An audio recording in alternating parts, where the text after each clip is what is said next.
नमस्कार साथियों, कस्तूरी देवी कॉलेज की ऑनलाइन क्लासों में आप सभी का हार्दिक अभिनंदन है। जैसे कि हम बीए थर्ड ईयर के बारे में क्या कर रहे थे, चर्चा कर रहे थे अपने हिंदी साहित्य के जो बीए थर्ड ईयर का सेकंड पेपर है ना अपना, उसकी चर्चा हमारे क्या हो रही थी, चल रही थी।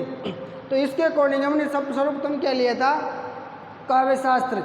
तो काव्य शास्त्र में हमारे फर्स्ट नंबर पे हमने अलंकार पढ़े थे। क्या पढ़े थे? अलंकार। अलंकार कोई हमारी चर्चा पिछली क्लासों में हो गई थी।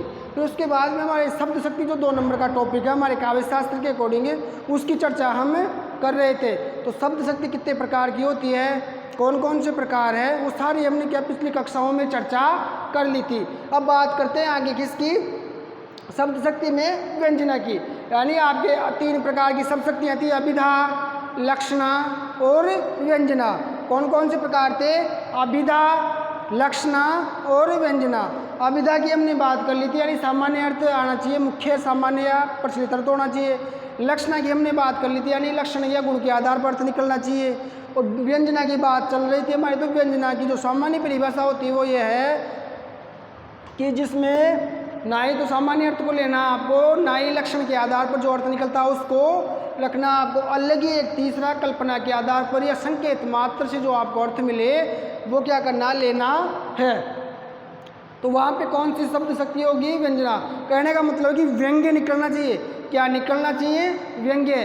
तो तब क्या होगा कि वहाँ पे कौन सी शब्द शक्ति होगी? व्यंजना। यानी कोई आप बात व्यंग्य में कहो, किस में कहो? व्यंग्य में। जैसे कि आपको एक अच्छे से समझा दूँ मैं आपको कि जैसे अपने गाँव का ही उदाहरण ले लो, एक क्या ले लो, अपने ग्रामीण इलाका है उसी का उदाहरण ले लो। जैसे मान लो किसी की शादी हो गई, क्या हो गई? शादी हो गई। शादी होने के बाद में जैसे मान लो उसकी पत्नी है वो उसके क्या ससुराल आने लग गई। अब और शादी होगी तो वह यहाँ ही आएगी आपके पास, और कहीं दूसरी जगह थोड़ी जाएगी। तो मान लो वो आपके पास यहाँ आ गई, फिर आप साथ साथ रह रहे हो, मान लो अब साथ साथ रह रहे हो। तो जैसे ही मान लो अगर आप नहीं रहोगे घर में, या आपके कोई छोटा भाई है और कोई छोटा बच्चा है, आपकी मान लो मदर उधर कोई भी नहीं है घर में, क्या नहीं है?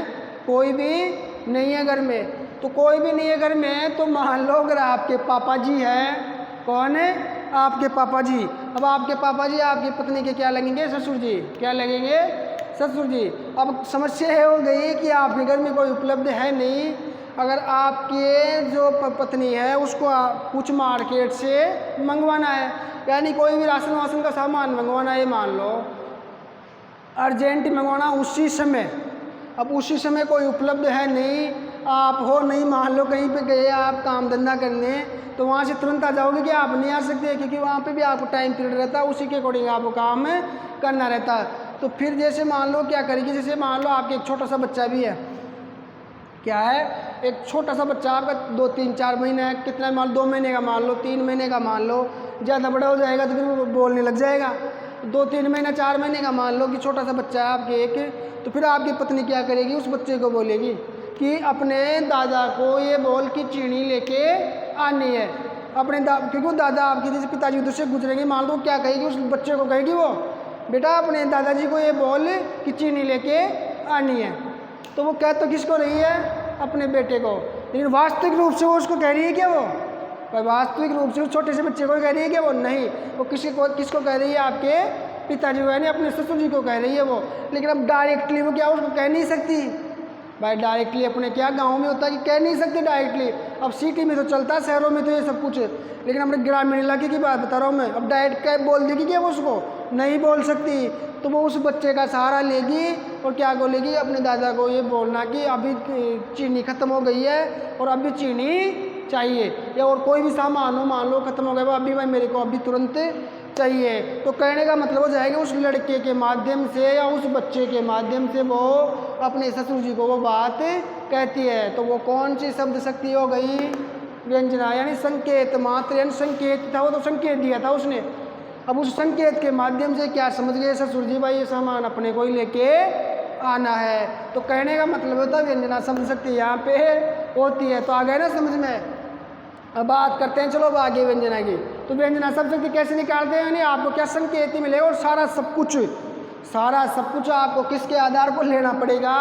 कल्पना के आधार पर है। यानी आपको एक संकेत मिल जाएगा, फिर सारा सब कुछ आपको अपनी कल्पना, अपनी शुद्ध बुद्धि या अपनी बुद्धि के आधार पर एक भिन्न अर्थ की कल्पना आपको करनी पड़ेगी। जहाँ आप भिन्न अर्थ की कल्पना करोगे वहीं पे कौन सी शब्द शक्ति हो जाएगी? व्यंजना शब्द शक्ति।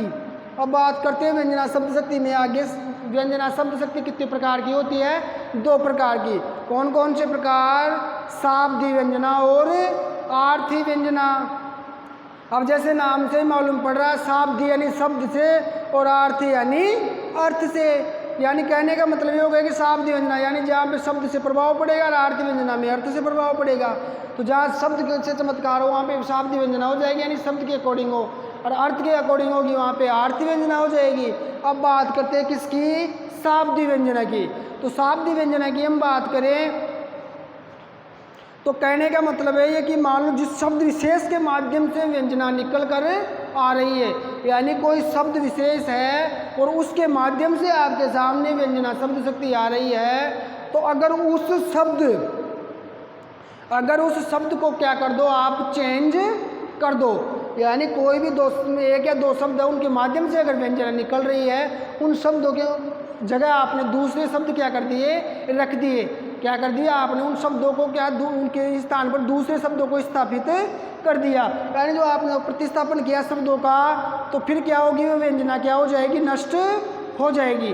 क्या हो जाएगी? नष्ट हो जाएगी। कैसे? जैसे मान लो कोई शब्द है और उस शब्द के अकॉर्डिंग, जैसे मान लो आप मिलता जुलता पर्यायवाची या अनेकार्थक समानार्थी शब्द, उसका ऐसे मिलता जुलता शब्द रख दिया आपने, तो वो शब्द रखने देने से भी, यानी आपने शब्द उसी अर्थ का रख दिया।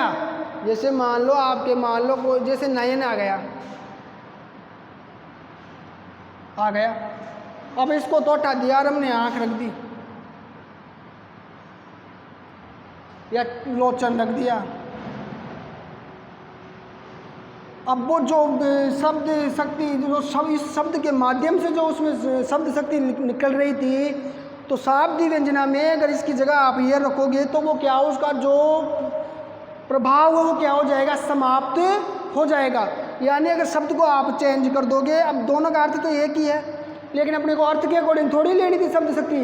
अगर अर्थ के अकॉर्डिंग लेती तो वो तो यहाँ पे बैठता सही, और यहाँ तो चल जाता, लेकिन यहाँ नहीं चलेगा। यहाँ पे नहीं चल सकता। वो क्या होता? शाब्दी शक्ति में नहीं चल सकता, यानी शाब्दी व्यंजना में ये चीज़ नहीं चलेगी। तो कहने का मतलब है कि हम समानार्थी शब्दों को क्या नहीं कर सकते? उसमें रख नहीं सकते हैं। तो कहने का मतलब इनको रखोगे तो उनका जो व्यंजना वो क्या हो जाएगी? नष्ट हो जाएगी। क्या हो जाएगी? नष्ट हो जाएगी। तो कहने का मतलब है कि शब्द व्यंजना में शब्द के ऊपर क्या होता है? पूरी व्यंजना निर्भर होती है।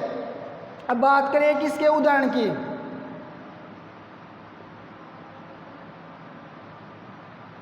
चिरजीवो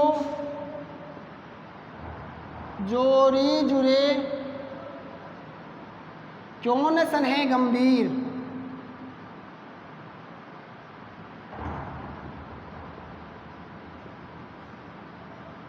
चिरजीवो जोरी जुरे क्यों न सनहे गंभीर, को गति ए वृषभानुजा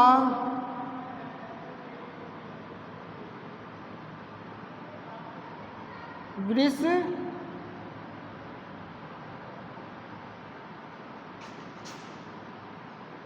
को गति ए वृषभानुजा वे हलदर के वीर।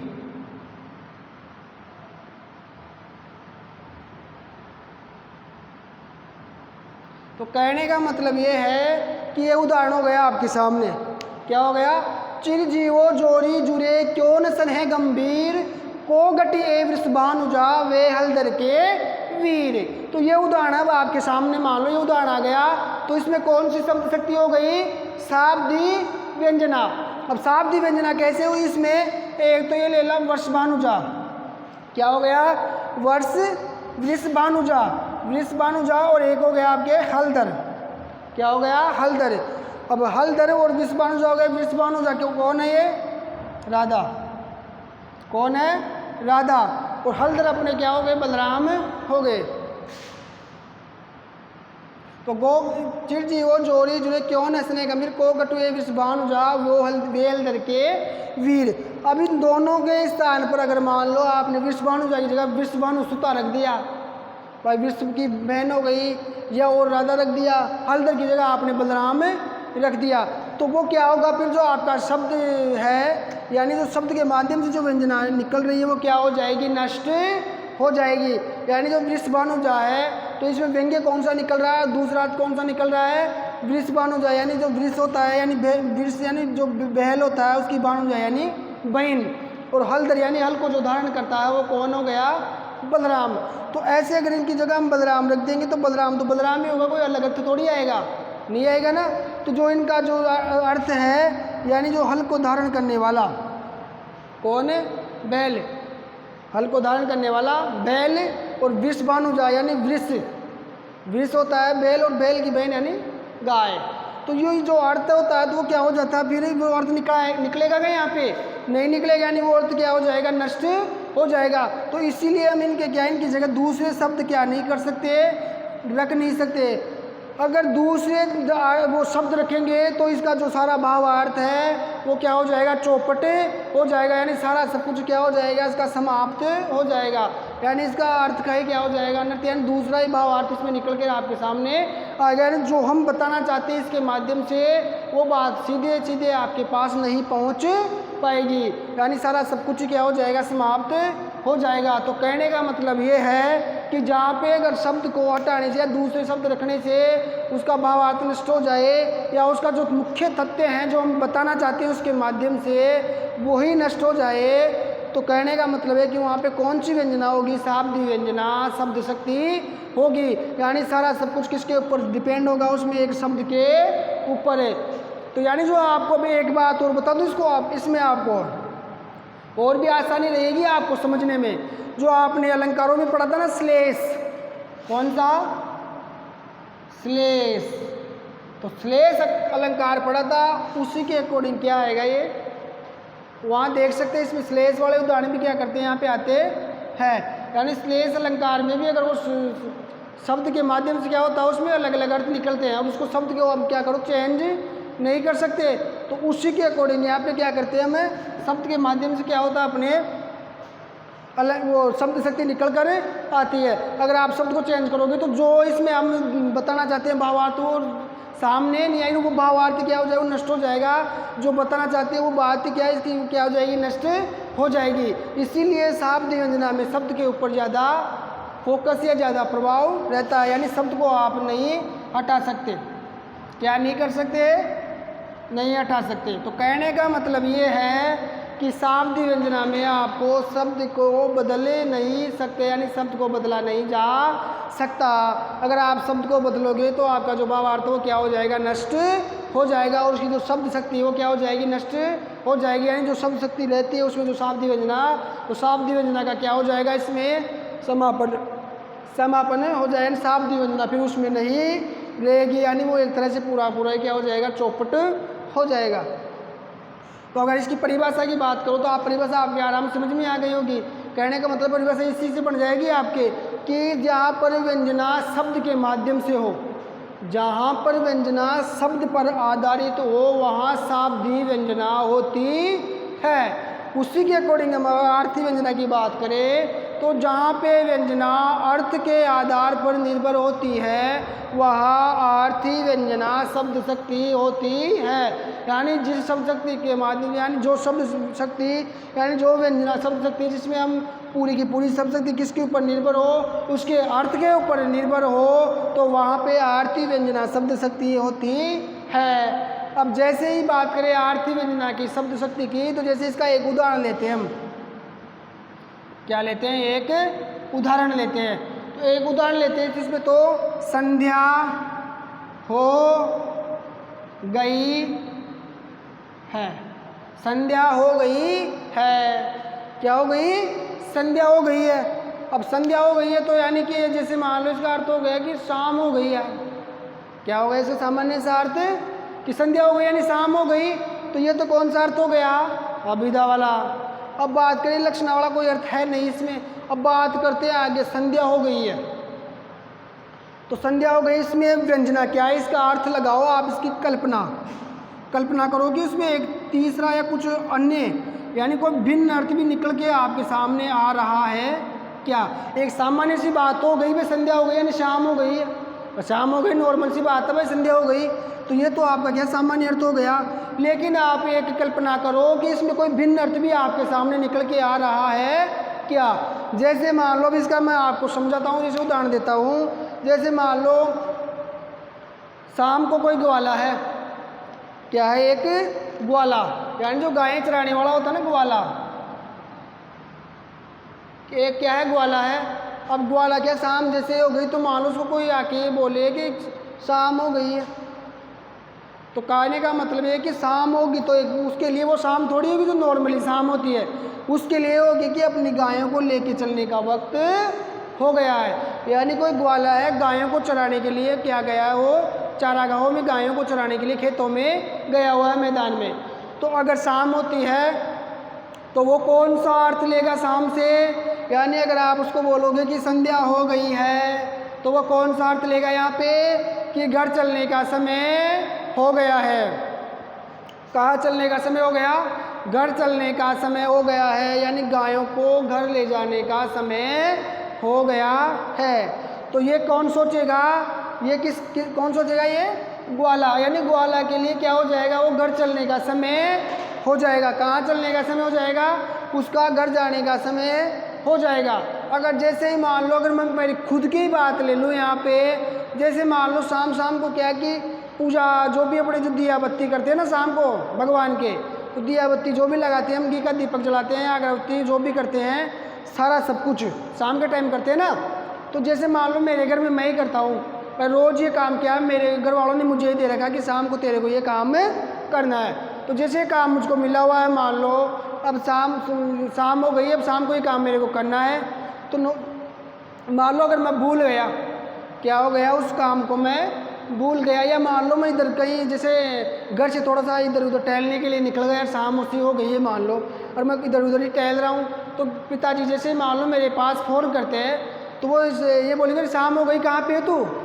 तो क्या कहेंगे मेरे को कि संध्या हो गई है, तू कहाँ पे है? तो कहने का मतलब ये है कि मैं ये थोड़ी समझूंगा कि शाम हो गई यानी रात होने वाली है।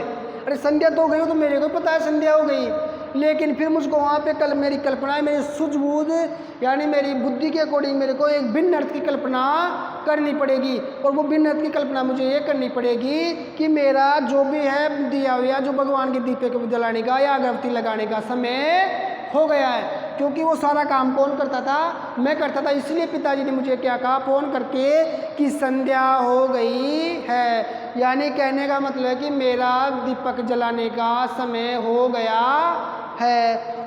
तो सब क्या करते हैं? इसको अपने अपने हिसाब से इसका अर्थ ग्रहण करते हैं। यानी कल्पना के आधार पर आप जहाँ अर्थ ग्रहण करो वहाँ पे व्यंजना शब्द शक्ति होती है। और व्यंजना में कौन सी शब्द शक्ति होती है? आर्थी व्यंजना शब्द शक्ति। यानी अर्थ के आधार पर आप कल्पना करो तो आर्थी व्यंजना शब्द शक्ति होती है। तो यहाँ पे संध्या हो गई है, यानी पूजा पाठ करने का वक्त हो गया है, ग्वाले के लिए घर आने का वक्त हो गया है। जैसे मान लो किसी की शाम को कहीं काम वाम पे जाता है कंपनी उपनी में, तो वहाँ पे छुट्टी हो जाती है, तो उसका भी घर आने का वक्त हो जाता है। कोई शाम को क्या करता है? टहलने जाता है, तो उसके लिए अगर मान लो डेली रूटीन टहलने का, तो उसके लिए टहलने का वक्त हो गया है। अगर मान लो कोई शाम होते होते ही खाना खाता है, मान लो कोई, यानी कोई तो 10 बजे खाता है लेट, कोई 9 बजे खाता है, कोई शाम होते होते ही खाना खा लेता है, तो उसके लिए खाना खाने का समय हो जाएगा। यानी सब अपनी अपनी कल्पना, अपनी सुध बुद्ध के आधार पर अलग अलग अर्थ ग्रहण करेंगे। तो वहाँ पे कौन सी व्यंजना हो जाएगी? आरती व्यंजना हो जाएगी। और एक बात और है इसमें, वो कौन सी बात है? यानी व्यंजना किसके ऊपर निर्भर करती है? अर्थ के आधार पर। अब अर्थ के आधार पर निर्भर करती है, तो जैसे यहाँ पे आपको क्या ले लिया? शाम, संध्या की जगह क्या ले लिया? शाम हो गई है, तो भी अर्थ वही आएगा। संध्या हो गई है तो भी अर्थ वही आएगा।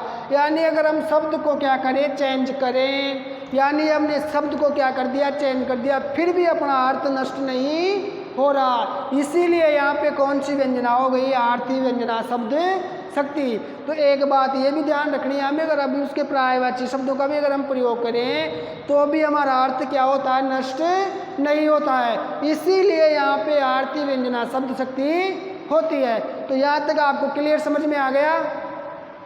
अब आगे चलते हैं।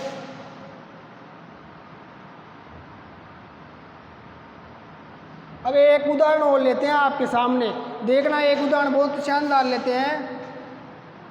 इसका उदाहरण लेते हैं एक अध्यापक ने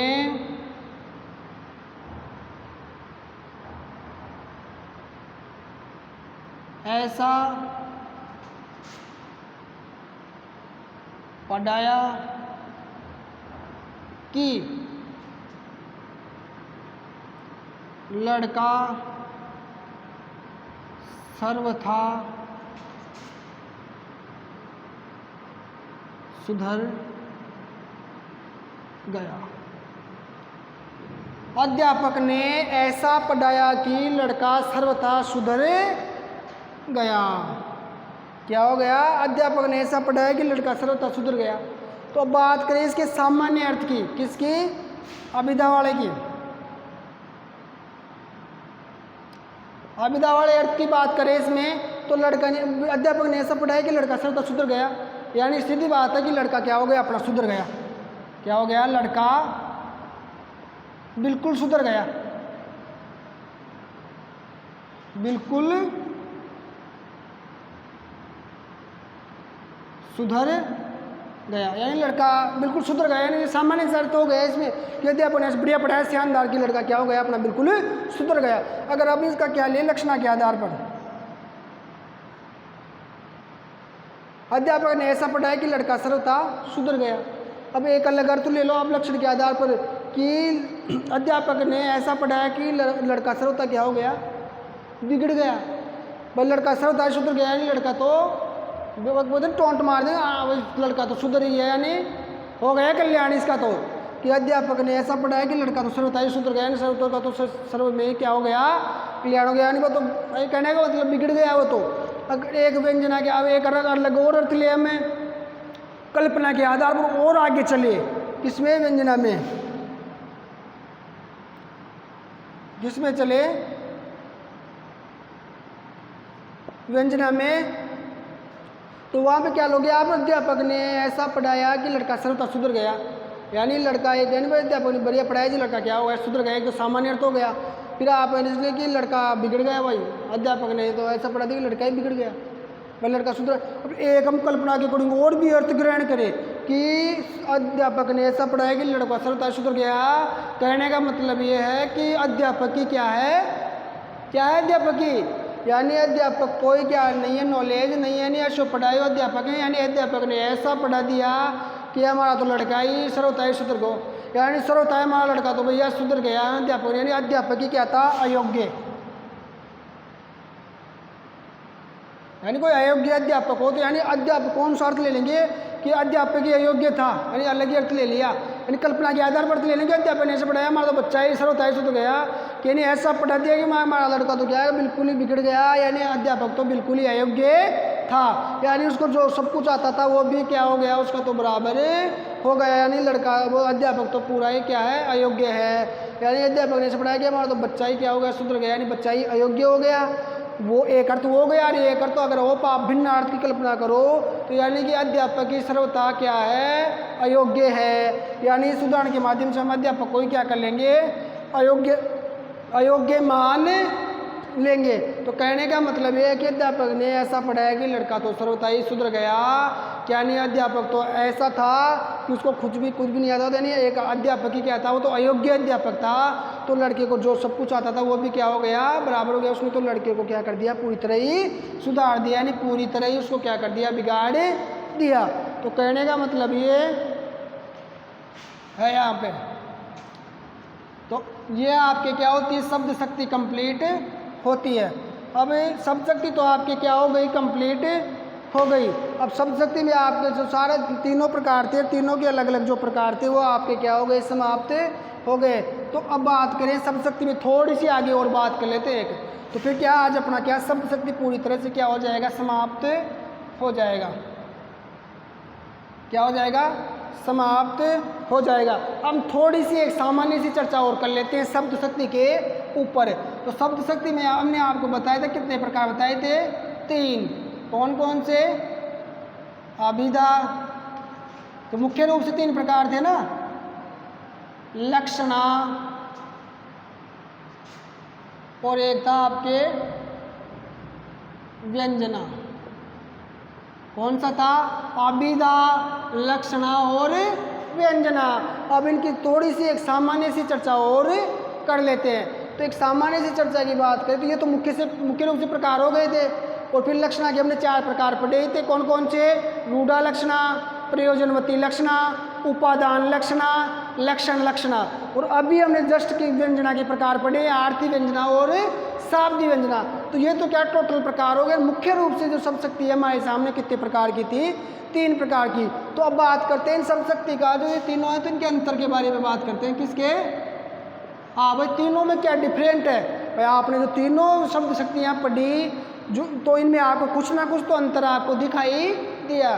तो इसमें तो आपको कौन, अब बात करें अर्थ के आधार पर। किसके आधार पर? अर्थ के आधार पर। तो इसमें तो कौन सा अर्थ आएगा? सामान्य या मुख्य ले लो, सामान्य या मुख्य या प्रचलित अर्थ लेते हैं। इसमें लक्षण या गुण के आधार पर। किसके आधार पर? लक्षण या गुण है, इसके आधार पर अर्थ ग्रहण करते हैं। इसमें जो सामान्य और प्रचलित अर्थ है, यानी जो प्रसिद्ध अर्थ है, वो लेते हैं किसमें? अभिधा में। और इसमें क्या करते हैं? भिन्न अर्थ, यानी एक भिन्न अर्थ की कल्पना हम क्या करते हैं। इसमें तो हमें कोई क्या लेना पड़ता है? एक भिन्न अर्थ, यानी एक लीक से हट के एक अलग अर्थ की क्या करनी पड़ती है? कल्पना करनी पड़ती है। तो एक अंतर तो तीनों में क्या हो गया? अर्थ को लेकर। एक बात करते हैं इसमें अभिधा में, इसमें किसी कोई भी शब्द शक्ति, यानी जो जरूरत शब्द शक्ति है, किसी भी शब्द शक्ति की जरूरत नहीं पड़ती। किसमें? अभिधा में। किसी की नहीं,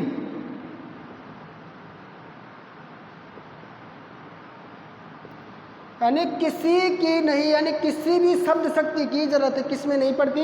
अभिधा में। लक्षणा में किसकी जरूरत पड़ती है? अभिधा की, अभिधा की जरूरत। इसमें अभिधा यानी लक्षणा शब्द शक्ति के लिए किसकी जरूरत पड़ती है? अभिधा की। अब बात करें व्यंजना की, तो व्यंजना में लक्षणा और अभिधा, यानी इस शब्द शक्ति को निकालने के लिए हमें दोनों शब्द शक्ति की जरूरत पड़ती है। कैसे? भाई अब जैसे आप अभिधा शब्द शक्ति पढ़ोगे तो आपके सामने पढ़ते ही सामान्य अर्थ है, इनको और अर्थ निकल ही नहीं रहा, सामान्य डायरेक्ट सामान्य अर्थ आ गया, लोक प्रचलित अर्थ आ गया, तो सीधा आप क्या करोगे? उसमें कौन सी शब्द शक्ति लगाओगे? आप सीधे भाई इसमें तो अभिधा शब्द शक्ति है। फिर हम जैसे आगे चलते हैं थोड़ा सा, अगर आपके मान लो कोई लक्षणा शब्द शक्ति है तो पहले आप सामान्य अर्थ देखोगे ना उसमें कि सामान्य अर्थ तो नहीं है। अगर सामान्य अर्थ हो तो भाई अभिधा तो नहीं है। अगर सामान्य अर्थ भी है, अगर मान लो फिर भी उसमें लक्षण के आधार पर अर्थ निकल रहा है, तो कौन सी शब्द शक्ति अभिधा के यानी कौन सी हो जाएगी? वो लक्षण हो जाएगी। जैसे उपादान था ना अपना, कौन सी थी इसके अकॉर्डिंग? उपादान लक्षणा शब्द शक्ति। तो उपादान में क्या था कि जिस शब्द शक्ति के में जब लक्षण के आधार पर अर्थ ग्रहण करोगे तो वहाँ पे आपको अभिधा वाला अर्थ भी क्या रहता था? उसमें सम्मिलित रहता था। तो उसमें एक उदाहरण दिया था मैंने आपको कि हाथ पांव बचाकर काम कीजिए। एक उदाहरण दिया था ना मैंने उपादान में आपको कि हाथ पांव बचाकर क्या करो? आप काम करो। तो कहने का मतलब है कि हाथ पांव बचा के काम करने का लक्षणा के आधार पर क्या अर्थ आएगा कि अपने शरीर को बचाते हुए क्या करना है? आपको काम करना है कि आपके शरीर के कोई चोट नहीं लग जाए। लेकिन शरीर के साथ साथ अपने हाथ और पांव भी तो आ गए ना शरीर में। भाई हाथ पांव को भी तो बचाना है ना, यानी जहाँ शरीर के बचाओगे तो कहने का मतलब हाथ और पांव को भी आपको क्या करना पड़ेगा? बचाना पड़ेगा। तो कहने का मतलब अभिधा वाला अर्थ भी क्या हो गया? वहाँ पे सम्मिलित हो गया, यानी हाथ पांव बचा के काम कीजिए, यानी अपने पूरे शरीर को बचा के काम करो, जिसमें हाथ पांव भी सम्मिलित है। कहने का मतलब अभिधा वाला अर्थ भी सम्मिलित है। तो लक्षणा शब्द शक्ति में अभिधा शब्द शक्ति की जरूरत पड़ती है या नहीं पड़ती है? अभिधा शब्द शक्ति की जरूरत पड़ेगी इसमें। क्लियर? समझ में आएगा ना कैसे पड़ती है जरूरत। अब बात करते हैं इसकी व्यंजना की। व्यंजना में भी मैंने आपको उदाहरण दिया था, कौन सा वाला? अभी जो दृष्टि वाला अध्यापक ने ऐसा पढ़ाया।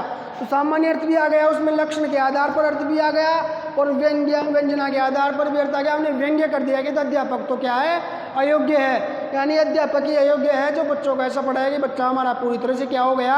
बिगड़ गया। यानी बच्चों को बिगाड़ने में किसकी लापरवाही थी? अध्यापक की। यानी अध्यापक ही क्या था? अयोग्य तो कहने का मतलब ये है कि अभिधा में किसी भी शब्द शक्ति की ज़रूरत नहीं पड़ती, लक्षणा में अभिधा शब्द शक्ति की ज़रूरत पड़ती है और व्यंजना में अभिधा और लक्षणा दोनों की ज़रूरत पड़ती है। तो कहने का मतलब ये है कि ये तीनों शब्द शक्तियों में क्या हो गया, अंतर हो गया। और एक अंतर आप और ये ले सकते हो, जैसे इसमें तो आपको क्या कर अर्थ सामान्य तरीके से क्या करना पड़ेगा, लेना पड़ेगा, यानी सामान्य तरीके से आप क्या करना पड़ेगा, इसमें लेना पड़ेगा। इसमें क्या गुणों के गुणेंगे आप क्या करो, थोड़ा सा करो, और इसमें आपको कल्पना का सहारा लेना पड़ता है।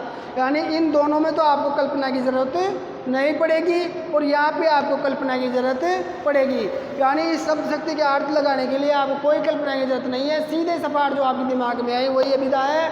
अगर थोड़ा सा आपको आगे उसके गुणों के आधार पर सोचो तो ये आ जाएगी। इसमें भी कोई कल्पना, इसमें थोड़ी सी देख कल्पना है ना इसमें, तो कल्पना की बात करते हैं हम, किसकी, कल्पना की बात करते हैं। तो इसमें तो कल्पना की ज़रूरत क्या पड़ेगी, नहीं, कल्पना की ज़रूरत नहीं पड़ेगी। किसमें, अभिधा में, अभिधा में नहीं रहेगी। अब बात करते हैं किसकी, इसमें थोड़ी सी कल्पना, यानी थोड़ी सी कल्पना तो आपको क्या करनी पड़ती है, लगानी ही पड़ती है इसमें। अरे भाई गुणों के आधार पर देखो थोड़ी सी लगानी है, और यहाँ पे तो पूरा का पूरा ही किस पे, पूरा कल्पना पे अकॉर्डिंग आधारित होता है। पूरा ही अर्थ क्या करना है आपको, कल्पना लगानी ही लगानी है, आपको पूरा ही क्या करना पड़ेगा, कल्पना के आधार पर ही निर्भर है कौन है, व्यंजना शब्द शक्ति। तो ये हमारे क्या होती है आज व्यंजना शब्द शक्ति, यानी जो शब्द शक्ति आपके टॉपिक चल रहा था वो क्या होता है आपके कंप्लीट होता है।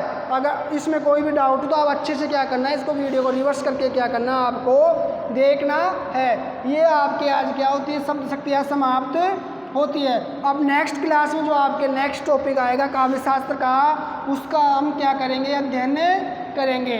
अब नेक्स्ट टॉपिक जैसे आपका मान लो 2 टॉपिक काव्य शास्त्र से आपके हो गए, अलंकार और शब्द शक्ति, यानी 2 टॉपिक आपके खत्म हो गए, अलंकार हो गया और शब्द शक्तियाँ कंप्लीट हो गई। अब आगे जैसे ही हम आगे पढ़ेंगे, या तो हम ले लेंगे गुण, अपने कौन कौन से टॉपिक रह गए, अब एक तो रह गया गुण और एक रह गया आपके जैसे गुणों के बाद एक तो अलंकार हो गया, शब्द शक्ति हो गई, गुण हो गए, एक आपके छंद रह गए। तो गुण और छंदों के बारे में और चर्चा करेंगे जो आगे क्लास आई, या तो गुण ले लेंगे या छंद ले लेंगे। आपके गुण तो छोटा सा टॉपिक है, क्या है, गुण तो एक छोटा सा टॉपिक है, और छंद क्या है, थोड़ा बड़ा है, इसमें थोड़ा अच्छे से आपको क्या करना पड़ेगा, समझना पड़ेगा इनको विस्तार से। और एक टॉपिक है आपके रस, ये भी क्या है, थोड़ा बड़ा है, इसमें भी आपको क्या थोड़ा सा टाइम लगेगा और अच्छे से आपको समझना पड़ेगा। और एक छोटा सा टॉपिक है गुण, तो देखते हैं अगर आपके नेक्स्ट क्लास में आपके गुण ले लें तो आपकी जल्दी समाप्त हो जाए। फिर ये क्या थोड़े लंबे पड़ेंगे आपके, तो इनको बाद में क्या आपको विस्तार से पढ़ना पड़ेगा। गुण एक आपका छोटा सा टॉपिक है जो आपके 2 क्लास में हो जाएगा, जहाँ तक है 2 क्लास में आपके हो जाएगा। इनके लिए आपको 4-4, 5-5 क्लासें चाहिए, तो इनके लिए तो आपको कम से कम 4 या 5 क्लासें लेनी पड़ेंगी, तब जाके आपका छंद और रस अलग अलग प्रकार से पूरे होंगे। तो 2 आपके कंप्लीट होंगे और 3 टॉपिक आपके काव्य शास्त्र में बचे हैं। तो आप नेक्स्ट क्लास से लेते चलिए, आपके धीरे धीरे आपका सिलेबस क्या होता जाएगा, कंप्लीट होता जाएगा। तो कहने का मतलब है कि अब आप जैसे मैं आपको रोज़ बोलता हूँ कि आप अपने चैनल को क्या करो, सब्सक्राइब करके रखो और लाइक भी करते रहना और शेयर करते रहना, जिससे सबको इस वीडियो का क्या हो, फ़ायदा मिल सके। धन्यवाद।